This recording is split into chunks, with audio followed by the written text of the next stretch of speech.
திண்டுக்கல் மாவட்டம் வேடசந்தூரில் CNG பங்கிலிருந்து cellphone திருடிச் சென்ற நபர் ஜிபே செயலியில் வைத்திருந்த போட்டோ மூலம் 8 மாதங்களுக்கு பின் சிக்கினார்.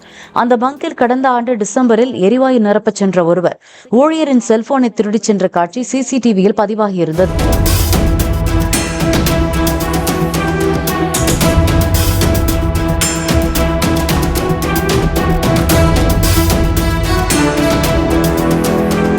இந்நிலையில் பங்க் உரிமையாளர் கார்த்திக்கு சொந்தமான செகண்ட் ஹேண்ட் கார் விற்பனை அலுவலகத்துக்கு சென்ற கனிவேல் என்ற நபர் கார் ஒன்றை விலை பேசி முன்பணமாக ஜிபே மூலம் 10,000 ரூபாயை செலுத்தியதாக தெரிகிறது.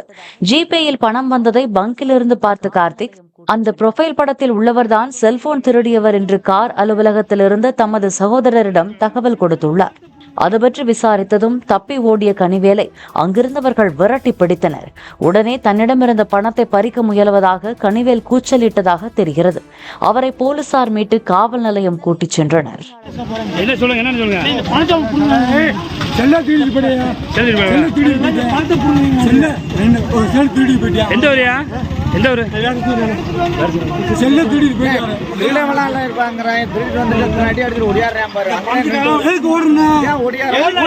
பிளே ஸ்டோர் மற்றும் ஆப் ஸ்டோரில் இருந்து பாலிமர் செயலியை QR கோடு மூலம் பதிவிறக்கம் செய்யுங்கள்.